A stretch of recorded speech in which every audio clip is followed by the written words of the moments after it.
Halo, selamat malam. Masih bersama saya Ihan Martoyo dari program studi Teknik Elektro UPH. Saya juga mengajar di STT Reform Indonesia di Kemang, Jakarta. Saya masih ditemani oleh Pak Bimantoro Elifas, MDiv, MA Konseling, dan Pak Chandrahan, MTH.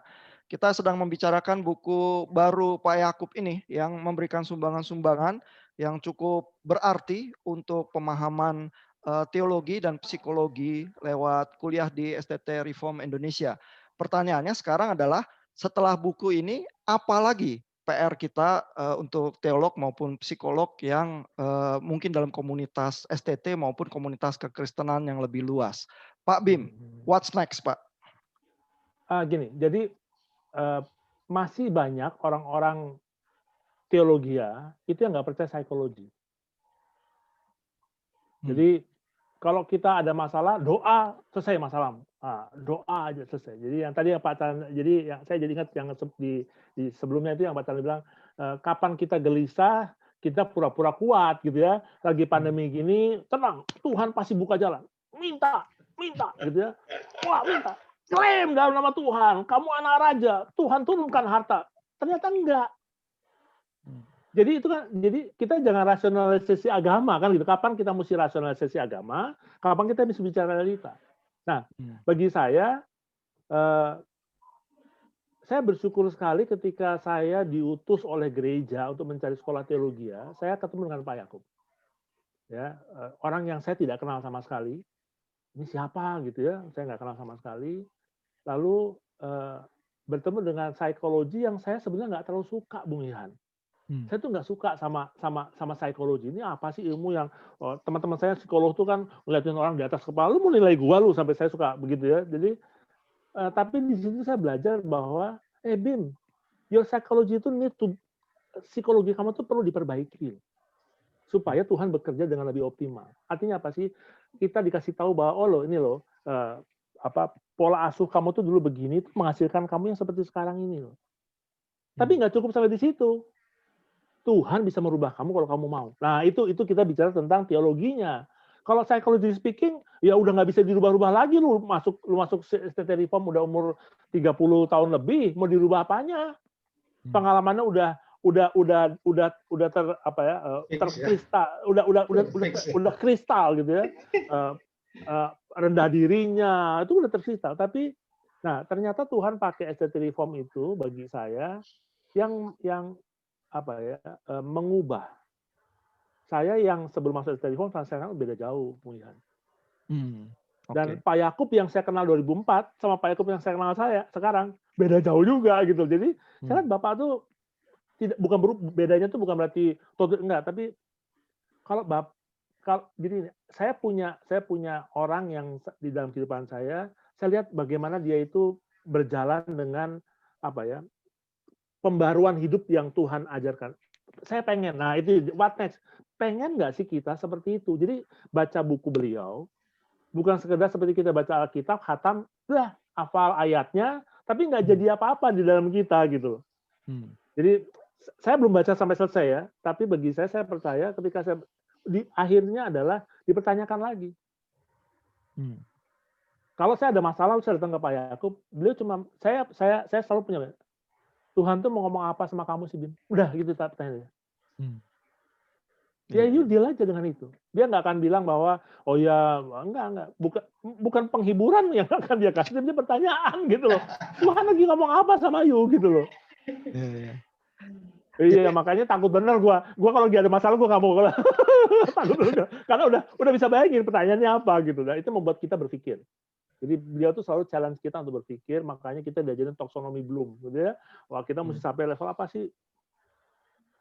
Analitikalnya kita mesti bukan sekedar otak yang kita, tapi bagaimana otak kita, jiwa kita, psyche kita itu, ayo, kenapa sih respon kamu kok begitu? Itu pertanyaan hampir setiap kali. Kok respon kamu begitu ya? Beliau cuma ngomong begitu. Nah, what next-nya begitu loh. Setelah kita baca, what next? So, apa respon kamu?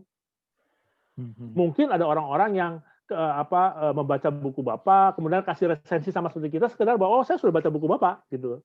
Bahwa saya menjadi bagian dari ring satunya Pak Yakub. Mungkin ada sekedar motivasinya itu. Sehingga protes nggak berani ya. Kita juga nggak berani kritik sih Pak Chandra ya. Bukan kritik sebenarnya maksudnya.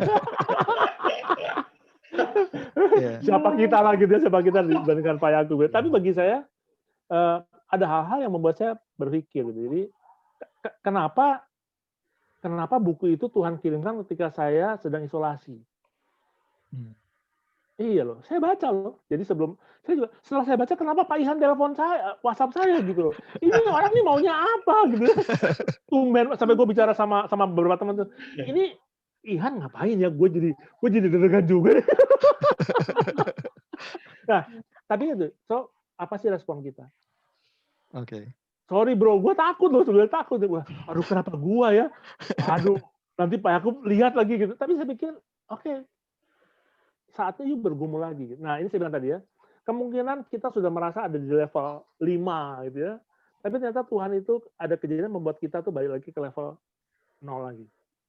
Tuhan siapkan kita lagi untuk jalan lagi. Jadi seperti tadi, kita merasa sudah fix, lalu ternyata Tuhan disorientasi kehidupan kita reorientasi lagi. Tapi itulah kehidupan. Sehingga saya berpikir pengetahuan psikologi itu sebetulnya menjadi sebuah pengetahuan yang sangat baik. Menyadarkan. Karena itu kan ilmu tentang tingkah laku manusia yang observable, bisa diamati. Tapi motivasi kan nggak bisa diamati. Fenomenanya bisa sama, tapi motivasi bisa beda. Orang masuk STT Reform, kita bertiga masuk STT Reform nih. Motivasinya bisa beda-beda loh. Tapi outcome-nya sama. Sama-sama belajar, pengen cepat selesai, pengen cepat tuntas ya, supaya kita bisa beres. Gitu. Nah, tapi motivasi bisa beda. Saya menjumpai teman-teman yang motivasinya beda. Oke, ya. Jadi visi yang digambarkan Pak Bim itu adalah nanti terbentuk komunitas yang siap bergumul ya, bahkan di dalam isolasi kalau ada teman telepon tambah krisis yang lain, tetap di dalam pergumulan itu dan bahkan mencoba berpikir kritis ya, sehingga kalau kita terbiasa bergumul semacam itu ada kemungkinan memang pertumbuhan iman itu bisa menular ya di dalam komunitas kita. Oh iya, jadi kan Tuhan, kenapa Tuhan izinkan Ihan WhatsApp saya? Kan ceritanya gitu kan, saya bilang, ini Tuhan maunya apa sih gitu. Tapi buat saya, nah ini saya bilang, jadi apakah itu iman? Saya nggak tahu juga ya, tapi buat saya itu membuat saya jadi berpikir, ya udah daripada saya bengong-bengong, saya baca bukunya Cahyo tuh habisnya cepet aja, itu kan cuma apa tentang apakah Yesus lahir di kandang atau bukan, kan gitu. Itu buku Cahyo kan juga bikin buku ya, itu teman saya di STT Reform. Tapi itu kan hanya buku yang isinya tentang knowledge saja, bahwa oh ini kalau bukunya Bapak bukan cuma knowledge loh. Lu mikir lah, semua bukunya Bapak tuh lu mikir. Cuma kita kadang-kadang nggak berani aja untuk challenge diri kita, tanya, Pak ini apa, ini nggak berani gitu. Jadi kita mikir sendiri. Nah mungkin pikiran kita tuh tadi, yang saya sampai yang bilang tadi, kita perlu punya komunitas yang mikirnya tuh supaya jadi jangan tersesat kemana-mana gitu loh. Karena bisa aja kita tersesat pikiran kita. Nah ini saya rasa diskusi seperti ini kan menarik supaya kita, kalau kita mau mikir tuh ya jangan sampai kejauhan lah mikirnya. Sesat nanti malah.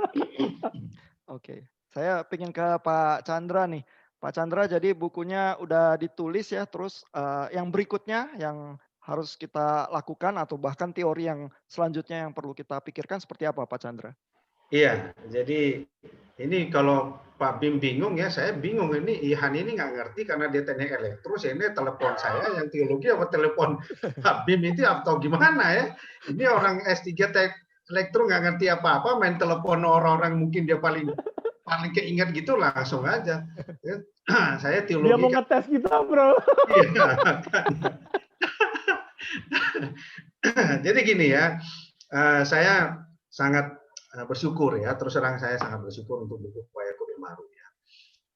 Nah, saya sudah berjanji juga Pak Yakub untuk baca secepatnya ya, semoga ini sudah selesai beberapa hari ke depannya. Dan saya melihat begini ya, ini buku yang sangat fundamental ya, fundamental. Artinya ini kan lahir dari observasi yang tajam, dari pergumulan yang pribadi Pak Yakub sendiri di hadapan Tuhan, dan dia juga dari konseling, dari semua konseling yang dia, karena saya yakin ini membuat dia bertanya ya, bagaimana sebetulnya iman Kristen itu real, jadi nyata dalam hidupnya. Karena itu maka tentulah ini kan permulaan ya. Jadi bagi saya buku Pak Yakub permulaan yang sangat mendasar, yang sangat ya saya tidak mungkin bukan untuk mengcompare ya, tapi kalau saya mengandaikan mungkin ini sebuah sebuah ide yang perlu dikumandangkan terus-menerus ya. Kalau kita tidak mau mengatakan bahwa Pak Yakub sangat menghargai moto reform ya, terus mereform dirinya. Ini sebuah buku yang sangat berani untuk sangat Indonesia, Asia terutama, bahkan mungkin Amerika juga ya, seluruh dunia bahkan the whole world ya. Nah, next-nya itu begini ya, next-nya tentu ada beberapa hal yang mungkin perlu dipikirkan. Pertama, mungkin untuk pribadi yang sudah membaca harus serius. Apa yang kamu inginkan dengan hidupmu sendiri di hadapan Tuhan. Ya. Nah, saya bergerak di TC pendidikan itu juga perlu. Lalu kalau ini buat saya saya tahu saya harus menjalani proses seperti ini yang tidak mudah. Lalu bagaimana memastikan bahwa sebuah harta karun ya, mungkin sebuah kristal, sebuah berlian yang sudah tersedia ini diajarkan ya di dalam model-model kurikulum yang nanti mungkin di SCTRI 10-20 tahun datang, inilah the real kurikulum yang dasarnya ya ini, sebagaimana iman itu mengubahkan manusia. Jadi bisa dalam pendidikan ya, juga dalam misalnya kehidupan warga negara ya. Kalau mau jujur kan saya ketua RW ya memang.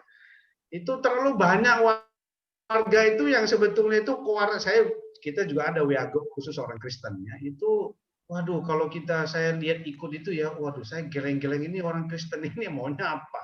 Nah, jadi sudah waktunya itu berperan tidak hanya dalam sisi personal ataupun mendidik orang, tapi juga sebagai warga negara yang lebih bertanggung jawab kepada negara itu sendiri dengan manifestasi iman yang seperti ini. Kalau kita di perguruan tinggi ya, di dosen itu kan ada pengajaran, penelitian, pengabdian.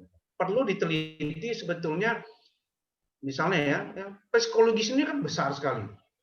Nanti mencakup juga psikiater segala macam, semua itu kompleks sekali. Nah mungkin ke depan tuh penelitian tuh lebih diefektifkan, difokuskan ya, diteliti model pendidikan seperti apa sih yang baik di seminari dengan adanya buku ini ya. Terus habis itu dikembangkan, mulailah muncul mungkin ya, kalau kita mau jujur, STT Jakarta itu akreditasinya A.